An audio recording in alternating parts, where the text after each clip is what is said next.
bass.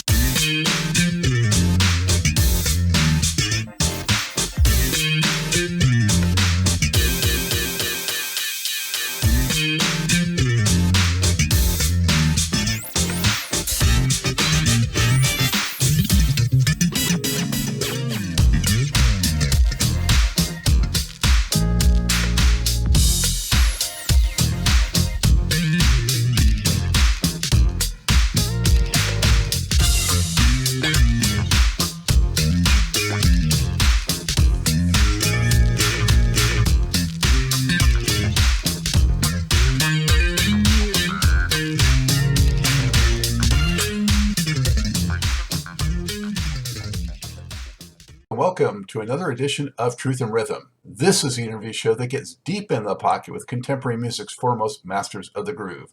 I am your host, Scott Dr. GX Goldfine. If you enjoy this programming, subscribe to the Funk and Stuff channel on YouTube, which is where Truth and Rhythm lives, and be an advocate by spreading the word among fellow funk, jazz, and R&B music lovers. Join Truth and Rhythm's membership program through Patreon. You can also submit a direct donation to the cause anytime at funkandstuff.net. At that site, you can also purchase the book Everything's on the One, The First Guide of Funk. Shop for official Truth and Rhythm and Funk and Stuff merchandise, and use the Amazon links for all of your online purchases, which allocates a percentage to this show. For those of you who go the extra step in supporting the show, you have my heartfelt gratitude for allowing us to continue to shine the light on those special artists whose quest is to find truth in rhythm. I'm delighted to welcome to the Truth and Rhythm Mothership saxophonist and composer Thomas Lockett, an original member of one of the most talented, beloved, and badass funk bands of the 1970s and 1980s. I'm talking about Dayton, Ohio's Slave. The group's gifted musicians also included late great bassist Mark Adams and guitarist Mark Hicks, multi-instrumentalist Steve Washington, horn player Floyd Miller, and later on drummer-singer Steve Arrington, guitarist-singer Kurt Jones, and keyboardist Sam Carter. The latter four have all been featured on past Truth and Rhythm episodes, so check those out as well. Slave's classic jams include Slide, Just a Touch of Love, Stellar Funk, Just Freak, Volcano Rupture, Watching You, Wait for Me, Stone Jam, Snapshot, Baby Sinister, and Sizzling Hot, just to name a few. Some of Slave's members went on to more success with acts like Aurra and Steve Arrington's Hall of Fame. Tom, thank you for joining me. How you doing? Awesome. How you doing? I'm doing well, man. Thank you. Appreciate you coming on the show. Yeah, I'm excited. Just trying to get the word out about what's going on. Yeah, we appreciate that. I'm so glad that you're still at it, so can't wait to find out more about what's happening now and talk some history too. Sounds good. So, Tom, are you in your home studio there or what? Yes, this is where, actually, this is Studio A. I kind of, my wife would always say, well, when are you coming downstairs? So I have a Studio B downstairs that I was actually in the bedroom for a while, which was kind of, but I was using, the headphones. So in my regular job, I have a regular job. I started working from home. And so I've kind of migrated over to the other room. So my other little studio location is downstairs. So I try to stay busy. I try to stay creative. And are you still in Ohio or where are you? I'm in Fayetteville, Georgia. Been down here about 9 years now. Okay. I didn't even know there was a Fayetteville there also. There's one here in North Carolina, of course. Yeah, Fayetteville, we're only about 7 miles from the big studio where they filmed Black Panther. Just the Triller Studio. So it's a small knit community. Okay. About roughly how far from Atlanta? It takes us about 35 minutes to get downtown. Okay, yeah. That's pretty. So it's a suburb, basically. Yes. Yeah. Very cool. Well, I've been a fan since the get-go, since I first heard Slide coming out of my transistor radio one summer back in 1977. And I was like, who the hell is that? So very cool to have you on and talk about that. Great. We got together. Our first rehearsal was October 5th, 1975. That's when I met Steve Washington. Me, Floyd, and Mark Adams, we were already in another group called the Young Mystics. We met Stevie over the Tim Dozier's parents' house, and we immediately knew that we all had the same vibe about trying to be serious. What we didn't know when I first met Stevie was that he was living with Pee Wee, the trumpet player for the Ohio Players, who was in fact turned out to be his uncle.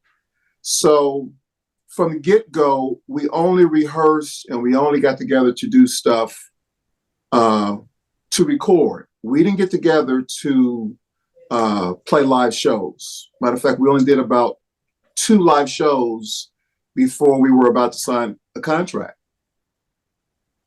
Wow. So you talk about fresh, wow. And when you came to that situation, Tom, did you have a formal, music training, or how did you get to the saxophone? And No. I started playing clarinet in the 2nd grade. Me and Floyd, we were on the same, school band. I mean, we go all the way back. Me, Floyd, and Mark Adams, we went all the way back to the 2nd grade. That's how far we, had known each other. None of us had formal training. Some of the other people who came in later on had formal training. We were self-taught, and over the course of 5-10 years, if you are following other great artists, you begin to simulate what other artists do, and in turn, that rubbed off on us. And of course, Steve Washington, he had way more experience being around more professional musicians, and so he began to really polish us as far as making sure that we knew the difference between playing live and recording, which is a totally different ballgame. what were your first impressions of Stevie, when you first met him and saw him as a person and as a musician? We were in somewhat awe. Stevie had a different personality. He was, at the time, he was more serious about it. Not that we weren't serious, but being that Stevie was actually living with Pee Wee, he was around at times. He was still going out with them, doing various things. He was assisting on the road crew and stuff like that. He had a lot more professional experience that we had the benefit of tapping into. And keep in mind, we were all 15, 16, 17 years old. So we were very, very impressionable. Were your parents generally supportive? I tricked my parents into getting the saxophone because I started on clarinet.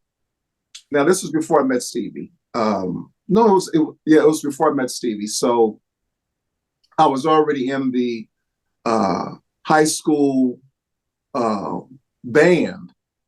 And with the Mystics, that's actually, when it started, as far as we switched into sax, that was the first group that we got together. They wanted me in it because we were so close, but they said, we don't need you to play clarinet. So I kind of told my father that, I needed, my mother and father, that I needed a saxophone, for the school band. And so, my father got me the saxophone. And the problem was I needed to rehearse with the guys after school, but I needed to have the horn at school. So I was hiding the saxophone in the little shed in the backyard, and my mother saw, all of a sudden my behavior changed as I was sneaking out, going into the shed. So after she saw me do that 2 days, she pulled me aside and said, if that's what you're trying to do, that's okay, but don't be sneaking around. So yeah, they were supportive, but I kind of led them along the way. You were literally woodshedding. Literally. Wow. Yeah. So when you started moving in that direction, did you have any influences on horns or, idols or anything like that? Not necessarily as far as horns. I mean, of course, we follow, again, we're in Dayton, Ohio. So the Ohio Players, they had blown up, Fire, Skin Tight, all those songs.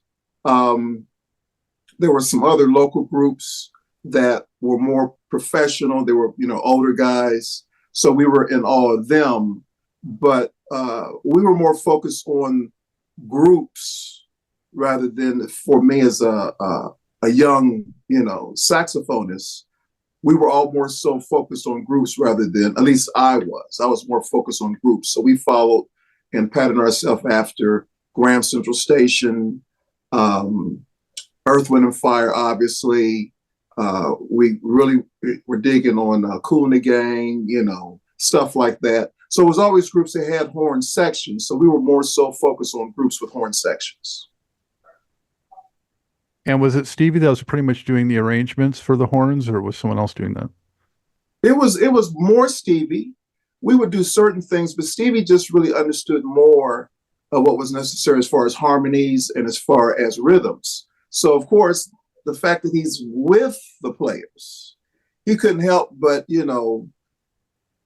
educate us on what would work, and not more so, again, not for live purposes, but for recording. Mm-hmm. So, when Steve Arrington was on the show, he talked about hearing Slide for the first time over the phone, that it was played for him, and he was like blown away, and he was like, I got to be part of this somehow. So can you tell us something, Tom, about, how that came together and kind of how you felt about when you first heard the finished product? The thing that's ironic about Slide, we rehearsed steadily for about, I can't tell you exactly how many months, but it was at least 6 to 8 months that we were rehearsing, primarily just coming up with original material. And we went to New Jersey. Stevie New, program director there for WNJR radio station, Jeff Dixon, who became our manager. So Stevie convinced him to invest into us. Because at the time, of course, with the Ohio Players and other groups at the time, it was about big bands and, young, Black guys as far as that type of music, funk, of course, George Clinton, all that was out. So which was another one of our idols, which was, Parliament and them. So he convinced Jeff to invest into us. And when we first went up the first trip, we did go to a much smaller studio and we recorded. And that's when we could really hear the difference between what we would sound like just playing and practicing and trying to write a song versus what we sounded like when we were recording. So we worked on that for a few months, and then he brought us back up. So when we went back up to New Jersey and we recorded in a studio in Sayreville, New Jersey, literally 2 nights before we went in to record is when we came up with Slide. We didn't have Slide. We had a little bourbon, Steve Washington, Mark Adams, Drac, Carter Bradley, basically the rhythm section. They were downstairs in Steve Washington's parents' living room. And I just never forget it. Me and Floyd, we were upstairs. We had fell asleep. And we just we woke up because we heard this sound. It was like, what is that? It just, everyone knew. We knew immediately that this was something different. So we just concentrated on that for the next 2 days.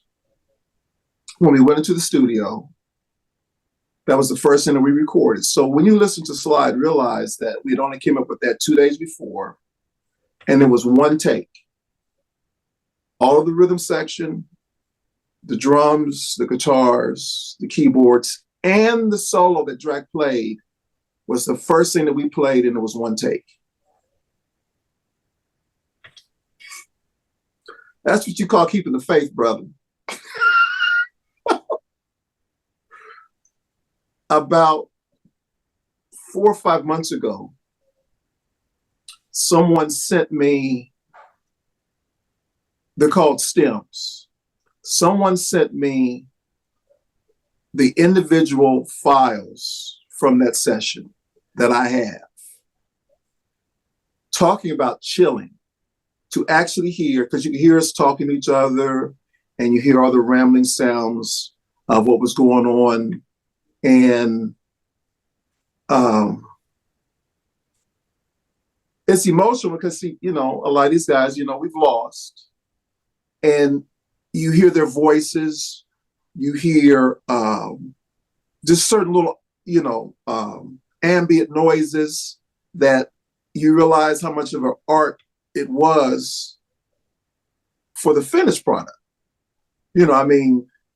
As well as listening to somebody record something and listen to what a true engineer can do. So Jimmy Douglas over at Atlantic Studios, he actually mixed it and transformed it into what we listen to today. And was the Son of Slide, was that part of the same session that was broken up, or? We didn't do anything different. That was a Jimmy Douglas production. We didn't know he was doing it. He just went back in there because we all knew the Slide was a hit. Everyone knew. What was excruciating, I was still in my senior year in high school, and I knew we had a hit record. Everyone that would listen to it was like, what is that?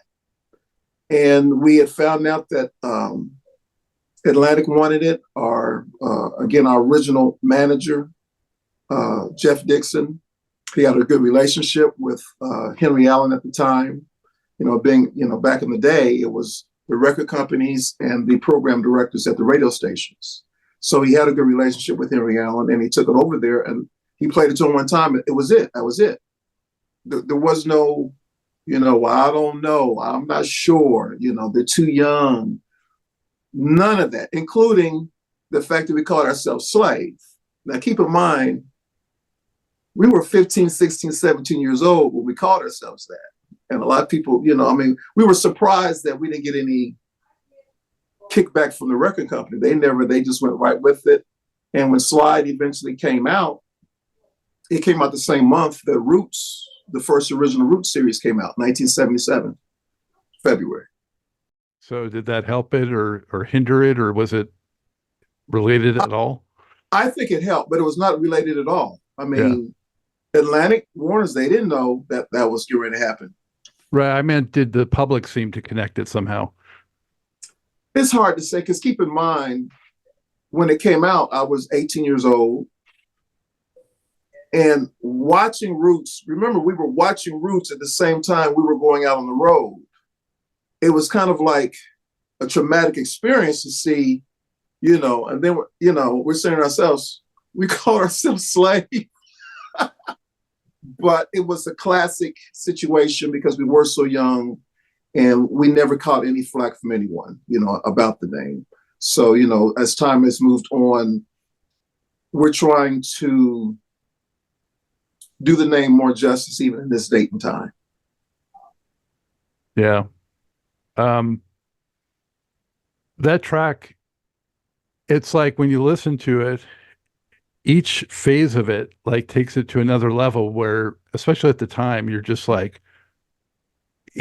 blown away time and time again, because it's that intro, it's like the crazy bicycle horn, it's that wild vocal, it's that earth-shaking bass riff, and then the guitar comes in. It's just incredible. Well, to this day, me and a lot of guys, we still say that it was just so much happened in that space and time for that 6 minutes. And again, it was, just keep in mind, that was one take. We recorded the horn separate. Of course, we came back and did the vocals. But the reason why, when you listen to Slide, the reason why you have that feeling is because it was only done one time. We had to rehearse it and rehearse it and rehearse it. It was fresh. So, it was hard to come back and follow that up with later songs. But, a lot of things that helped with that was bringing in new individuals and us learning more about recording. So we were very fortunate. And so, having been a studio creation basically at that point, how did it progress with learning how to put on a stage show? And when did you kind of first get out there and actually do some of that? Slide came out February. and it was gold about 5 months later. So we were immediately transplanted to New Jersey to rehearse, to get ready. Keep in mind, as far as the big stage, we had never performed in anything larger than, let's say, there was a couple places in Dayton, like back in the day, it was the Lakeview Palladium and other places. But we, as a unit, had only done 2 shows. We played on an outdoor concert at the time with, you remember when Luther was with, what was it called? Change? Mm-hmm. And I mean, this was Luther. We didn't know what was going to happen later on with Luther. But back then, it was obvious that he was, a gifted vocalist. But we only did those 2 shows. So when Slide came out, and we were like, we were the, what I'm saying? We was, when we got on stage, we started out and we were really making the sound crews, we were really making them mad because we were turning our amps up so loud. And we were just, just going at it. And it was like, it took us a while. It took us about a month to realize, let's let the PA do the work. Let's just make sure that we can hear ourselves. So it was a learning process. Do you remember who, well, aside from Change, like what other funk act did you go out with for the first time? That was the great thing. One of our first mini tours, it wasn't a tour, we did a show with Average White Band and Wild Cherry. Slave with the white guys. Interesting. Average White Band, Slave, and Wild Cherry. And what was interesting about Average White Band, keep in mind, this was 1977, and we were in awe of everyone. I mean, it was like, we were excited about what we were doing, but these were our idols. And so us being horn players, we were just, geeked out watching the horn players. And these guys are back there throwing beers back. And they came out and they were just perfect. I mean, these guys, they were pros. We had not gone through all the years of development and everything. We came out of grade school to high school to recording to Average White Band and Wild Cherry. We also did some touring with the Brothers Johnson. We did 3 shows back to back to back with the Commodores. When our first show that we came back to Dayton to do, we played at University of Dayton Arena with the Commodores. And of course, we didn't really realize where we were at as far as what we had accomplished. So it was learning some things where our road manager at the time, there was some type of mishap and he was, trying to protect us. So one of the Commodore's bodyguards, whatever, picked him up and body slammed him. So we learned quickly, be respectful of everyone. But we also toured with, we did some shows with Bootsy and the Rubber Band. And I don't think we actually played with Parliament that first year out. But the thing that was great about them, instead of them giving us hassle, because keep in mind, we were kids. Everyone else that we were playing with were, seasoned musicians. So when we played with Bootsy, not only him, but his road crew, they kind of took us up under their wing, made sure that we had everything that we needed.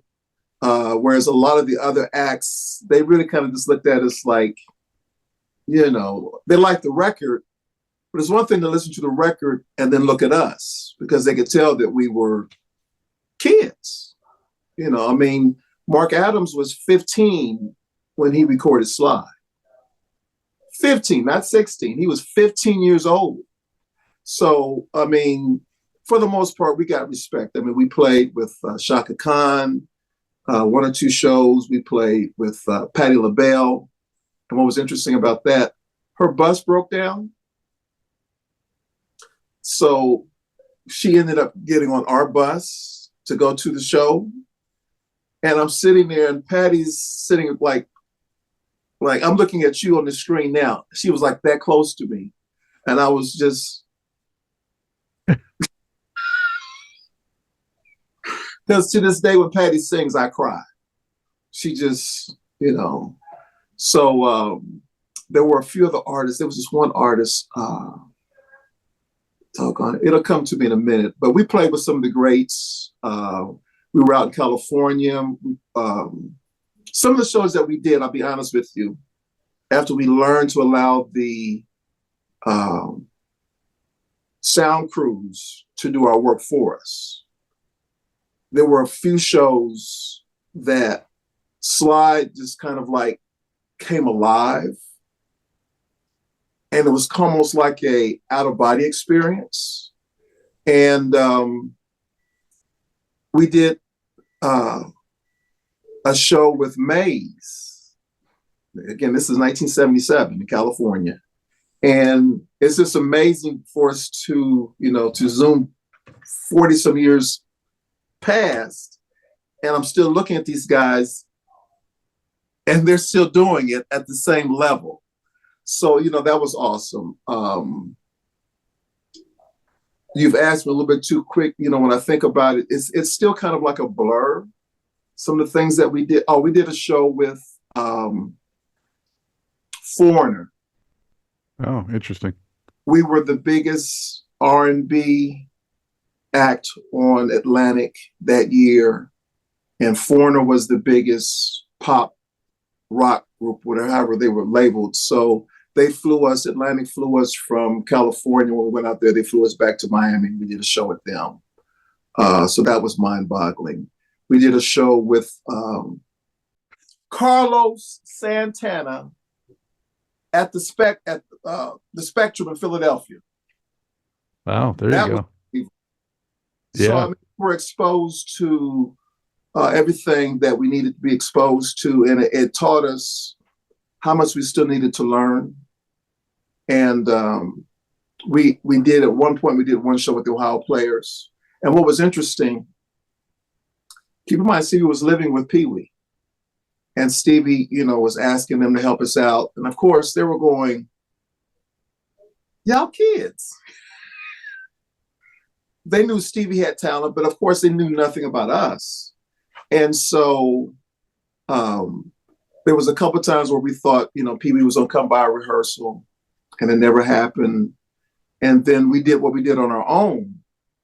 And so it kind of blew them away, that we went from, Stevie living with him to meeting us. And Stevie met Drac first. They were at this high school musical class. I forget what they called it back then. And Stevie met Drac, and then Drac introduced all of us to Stevie. And back in the day, Drac was not Drac. The first time we heard Drac say he was Drac was when he went into to say something on the mic. We're sitting there, and he says, "They call me Drac," and such and such. And we were like, "They call you what?" And from that day on, he was Drac. So it's just little things like that still to this day we laugh about. But well, speaking of that, Tom, back then, I mean, I had, of course, a lot of musical heroes I looked up to, and Drac and Mark were two of them for sure on the bass and guitar. What can you share with viewers about those two guys, when they were even that young in terms of their talent, and what kind of guys were they? Mark Adams was such a special young man. He started out playing guitar, rhythm guitar. And I forget what it was that triggered him to change. But when he switched to bass, no matter when you would see him, he would have the bass on. I would go over to his house, and Floyd Miller, the trombone player, they lived right across the street from each other. I was like a 5-minute walk away. We went to grade school together. But whenever I would go over to see Mark, he always had the bass. He never, he rehearsed until he went to sleep, and he would get up the next day. That's all he did. And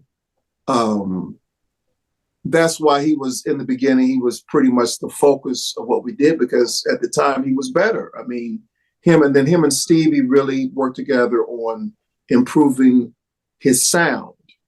As I listened to Steve Arrington's interview, he was dead on point with the importance of what Stevie did. It wasn't just Stevie sharing some things with him as far as certain techniques, but he really worked with Mark Adams as far as what type of pickups he was using on his guitar, on his bass, what type of head, what type of settings. And, to be honest with you, I used to look at them and go, ain't y'all tired? But that transcended into the studio. It wasn't just when we went in and Mark would plug in. The reason why all the stuff that we did sounded the way it sounded was because of preparation and a whole lot of experimentation. And by the time Mark got to the third album, that's when he started to change his style. And I'll never forget, we were at Atlantic Studios in New York, and the fourth and the fifth albums, Mark Adams was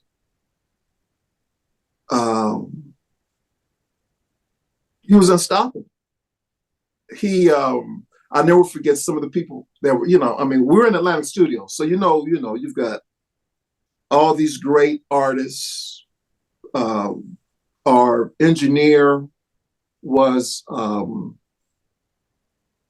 the grandson of what's one of the famous rhythm guitars. Guitars. Les Paul. Les Paul's son was one of our engineers. I think that was for the fifth album. He recorded the fifth album with us. The Stone Jam.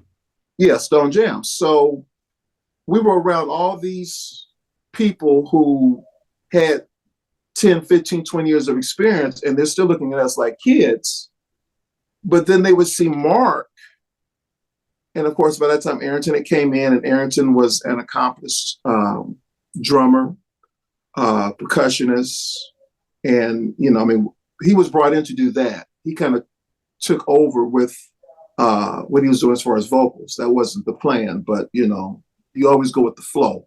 If you have common sense, you go with the flow when it comes to music. So Mark was playing, and people would just stop and just look in and go,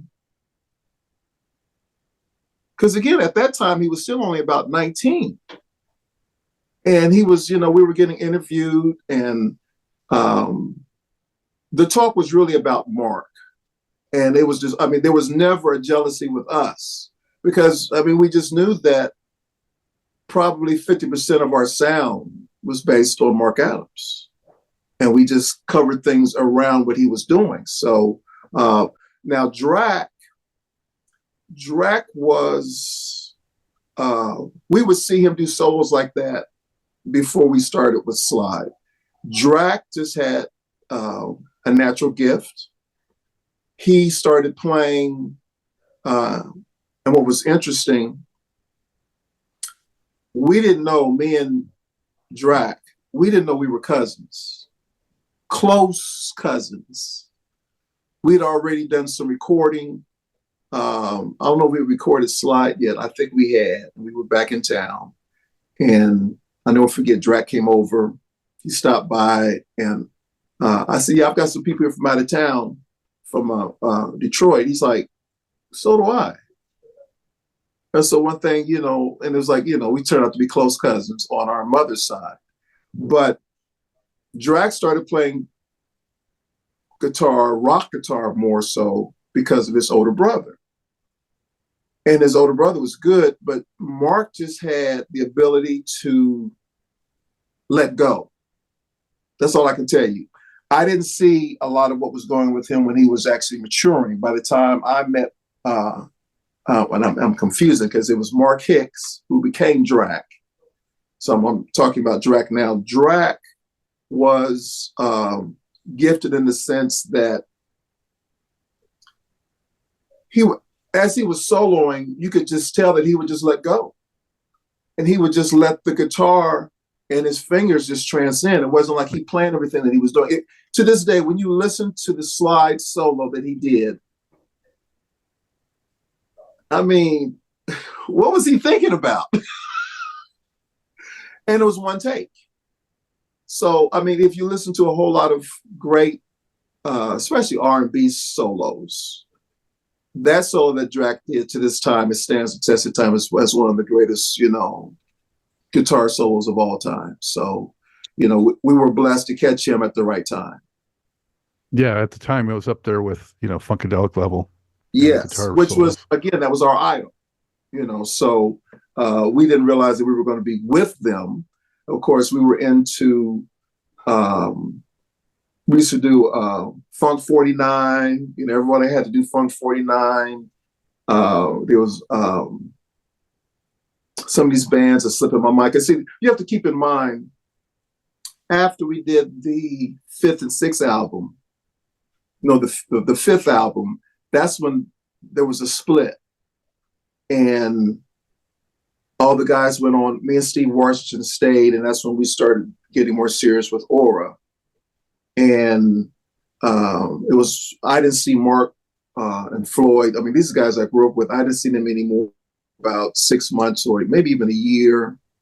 And after other things happened, I ended up just getting, which, I'm happy that I did. I ended up working, and I still do, I work a regular job. I was able to transition to being a regular citizen because I was a decent session player. I was never the great, soloist. So the thing that kind of was important was that we did a lot of things on our own. We took over our production and management after the third album. Jeff Dixon was bought out, and we never actually had another day-to-day manager, which was good, but it was also not the best, which is why our presence live took a back seat. Because keep in mind, at that time, we were still only like 20 years old, 21 years old, and there were a lot of things that we could have and should have done way back in the day that we just never did do. Interesting when you point out that timing, though, because, I mean, after the third album is when you guys really started getting some major crossover hits, and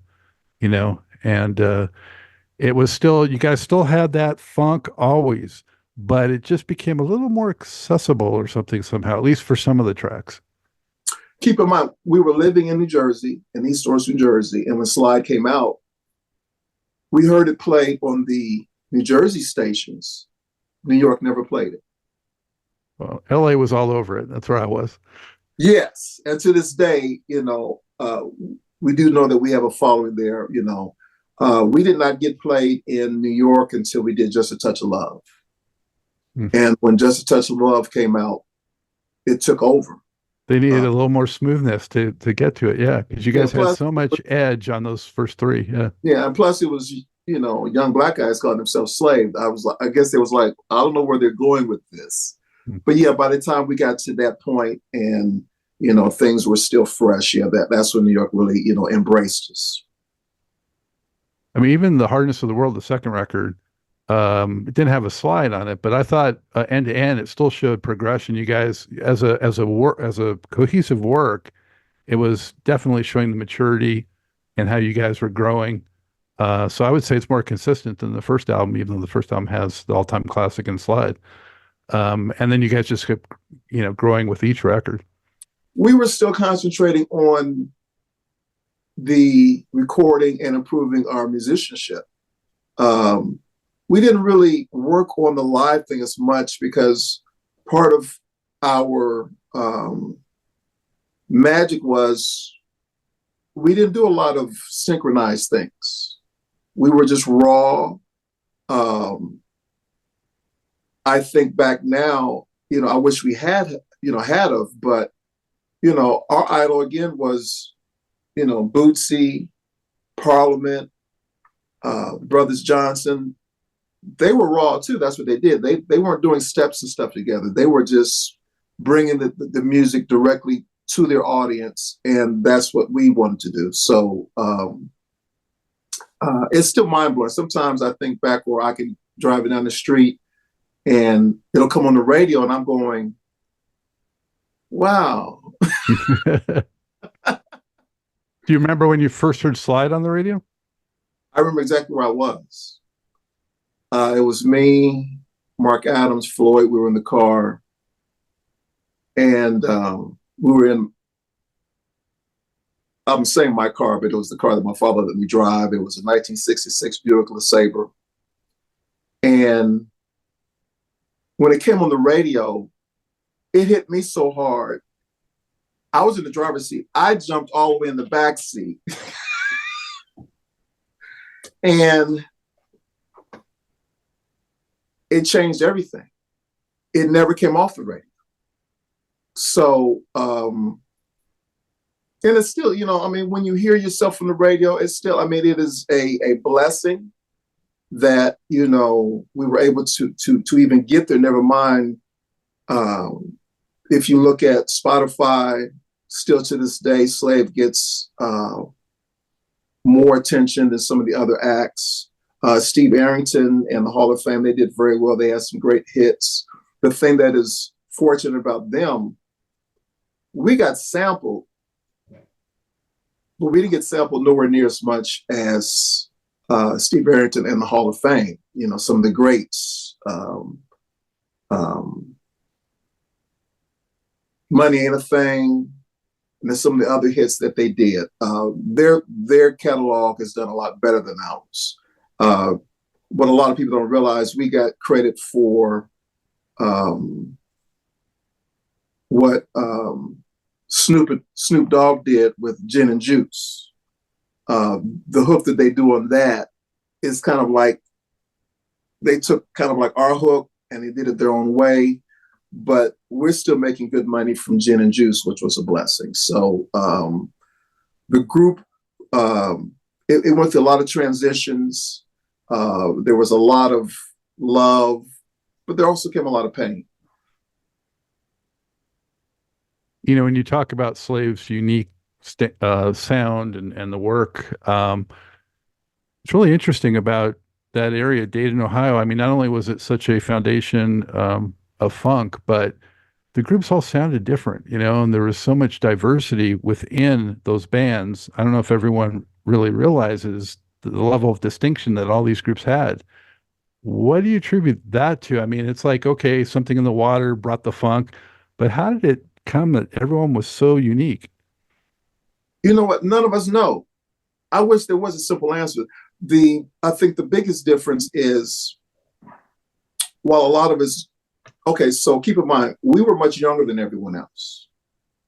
We're definitely much younger than the Ohio Players. So the Ohio Players was they were the biggest group to come out. And then I think we were the next biggest group to come out. I can't remember exactly when Zapp and Roger and them came out, but it was real close to us. Roger and their group, they were much more savvy with how they wanted to handle their entire operation. We were still kids, and we were transplanted, like I said, to New Jersey. Whereas when the Players hit and when Roger and them hit, they stayed in Dayton. They didn't, move. Roger was one of the, I compare Roger and Sugar they had a thing of their own, which kind of forced the group to follow them. This is very special. I remember going to a concert, Cincinnati Riverfront Stadium at the time, and like keep in mind, I done shows with Roger and them, but I hadn't been around them in a while. They hit the stage, and that entire stadium, I was like, and then I ended up doing the same thing. I mean, they had a special gift of entertaining. They were, I would say, Roger and Zap, they learned to entertain more as a group, more than any other group out of Dayton. The Ohio Players, they were just great musicians. Great musicians. I mean, they had 10, 15, 20 years of experience just playing, at high levels. And then they, started making great records. We came out of, we were still in high school when we did what we did. Zap and them, I don't know, because I was never close to those guys. But everyone had their own sound. And if you think about it, yeah, you're right. None of us sound alike. Now, what we did, we patterned a lot of our horn phrases and our harmonies after the Ohio Players' horns. But that was because of Stevie. Stevie knew what they were doing. And so we used that, because we wanted to, we knew that it was a winning formula. And we hadn't really developed one of our own yet. So Stevie brought that in as far as that goes. And all of the groups out of Dayton had their own sound. Of course, you had Heat Wave. They had their own sound. And they were, more accomplished, musicians. We were very rough. A lot of the things that we did was still not, quote, 100% musically done correctly. But that was part of our sound. So, but, we were forgiven. Yeah, I would say you guys had the most edge. You go back to the early Ohio Players, they kind of had a similar edge with like Pleasure and Pain and that before they got real polished with Mercury. So I would say that's probably the closest, maybe, because you also had Sun and Phaso and and they all had unique sounds. And keep in mind, Phaso was an abbreviated version from the Players. The Players, they were on that song. That was their baby. So, but those musicians in Phaso, of course, Keith Harrison and some of the other cats, they really did a great job with that group as well. And, they're still getting, their just dues. Yeah, even though there was that relationship, Riding High didn't sound anything like, I would never say, oh, that sounds like the Ohio Players. It didn't really. No, it didn't. It didn't. Yeah. So it was, everyone wanted to do their own thing. And it was just a blessing that it did happen that way. It is good that, one group didn't sound like the other. That allowed maybe probably more chart domination, Exactly. Now, this is the other thing. And I think people from Dayton now know, but if you say Dayton, Ohio to a music community anywhere on the planet, they know what came out of Dayton.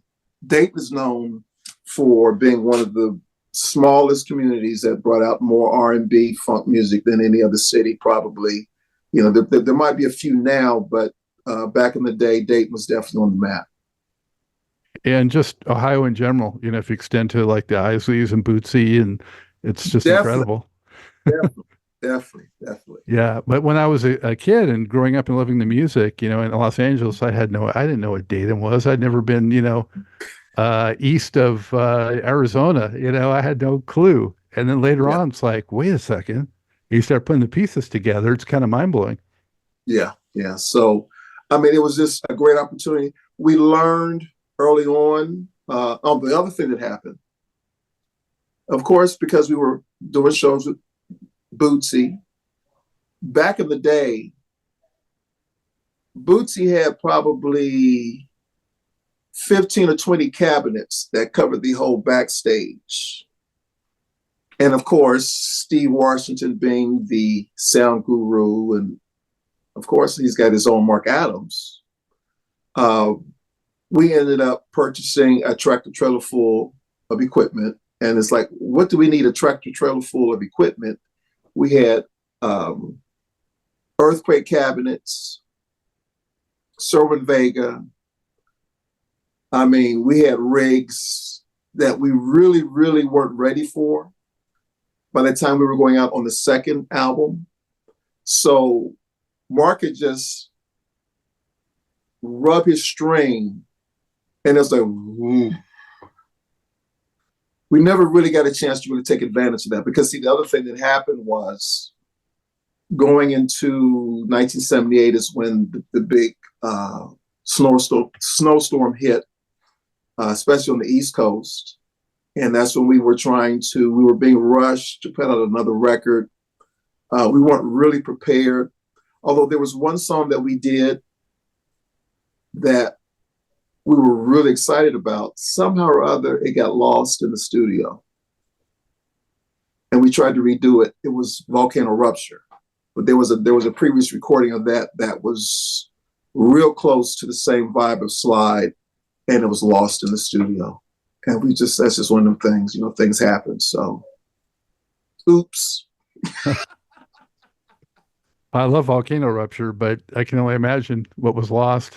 It was just one of those things. Yeah. Mm-hmm. Yeah. Was there ever any lyrics intended for Volcano Rupture? No. Not that I know of, no. No, and I mean, keep in mind, that was the other thing that happened. We started to bring in other individuals, which is when Kurt Jones came in, Starlina Young came in. When we went out, the second half of our first tour, we had 13, 14 people on stage. That was too many people. But we wanted to have definitely enough people that were singing, because our concentration was still on the music. And just keep in mind, I mean, again, we're 17, 18-year-old kids. We hadn't had a lot of experience. I mean, there's one thing to know how to sing. There's another thing to know how to properly use the mic. There's another thing to understand, how to make sure you're breathing correct. I mean, and there's a lot of things that we did correct, which is why we had the success that we had. But it's another thing to still know how to continue to learn to even make it better, be more consistent. So, but, again, like I said, by the time we got to the fourth album, we got control of everything. And we didn't do a good job when it came to the management side of it. Typical. Unfortunate, but typical. Yeah. Mm-hmm. Yeah. So did you have any misgivings when, there started to be so much personnel turnover, or were you cool with that, or how did you view that? We only saw it as a plus. The other thing that was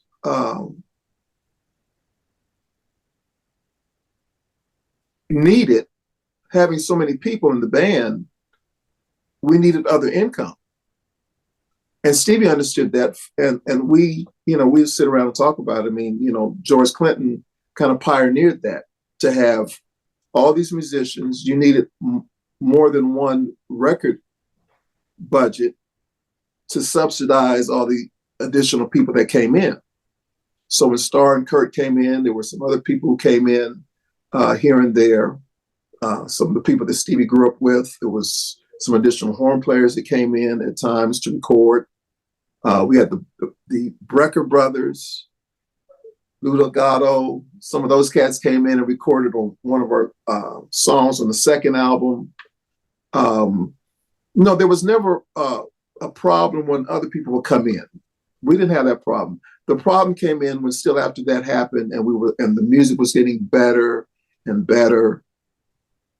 And then we realized that there wasn't enough money coming in. And things got difficult, even to the point, I mean, we weren't eating as well as we needed to eat. And so that creates tension and stress, and,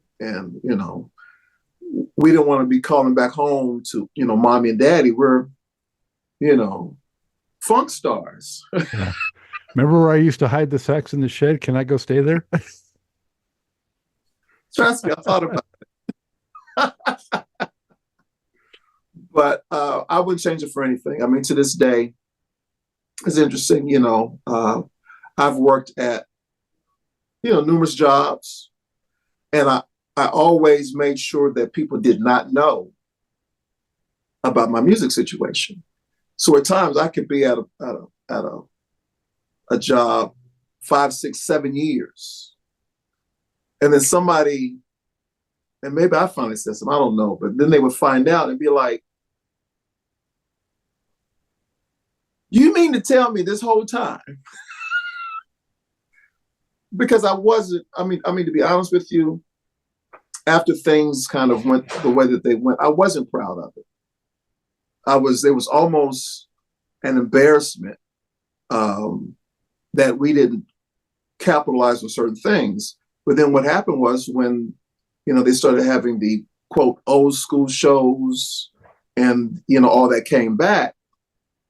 I don't forget people saying, well, are you going out? I'm going, no, I have a regular check. Unlike a lot of the other musicians. I mean, the thing is, everyone, and from your life, no matter what you've done, you needed to do what you needed to do, what was going to be best for you and your family. And at the time, me being more of a section player, I needed to, get some personal things together because, I made some mistakes that I shouldn't have made. And I've never regretted the steps that I've taken for me. It's worked for me. So, but in that, I never was one to try to frequent back to going into clubs and stuff, playing for $50 here and there. Because for me not being the great musician, I didn't need to be in the club because I was married. It wasn't a good environment for me. So I kind of stayed clear of that. And I've never regretted it. It has put me in a position where, I am now to still be able to make some things happen. Slave is a brand that is still known and still has great fans. Slave has, for us to not have been in the market as much as we could have and should have, Slave still has a serious following. So we're just making an attempt to clean some things up and, bring back that energy to our fans and make sure they know that we appreciate them because they have kept it alive. Yeah, that's awesome. That's happening now. I totally understand, how you described your own path. Was Stone Jam the last Slave recording you did? Or yes, that was the last album that I did. And then you did the Aurra records? Mm-hmm. Yeah. And I actually played drums on the song Thinking About It. That's me on the drums. Were you just fooling around? They're like, hey, it's pretty good. Go for it. I was just fooling around, and then Steve Washington encouraged me to, to keep playing. But see, the other thing was, he needed somebody to play drums during times when we were having rehearsals because I would just keep playing and playing and playing because I'm practicing, and he was still constantly working on sound. So there was always room to grow, and I think we still continue to grow as far as musicians and writers, but we didn't grow as far as businessmen. That's where we took a real bad seat backwards. We didn't concentrate on what would work because, you have to have a place to live. You have to be able to eat. And of course, by that time, we started having, family, children, wives, ex-wives. So that's when, I decided that I needed to do what I needed to do. There's much more to this great Truth and Rhythm interview. Just continue on to the next part of the episode. Also, be sure to subscribe to this channel. If you've already done so, please share it with friends. And become a member by joining Truth and Rhythm on Patreon or consider donating at funkandstuff.net. Thank you very much.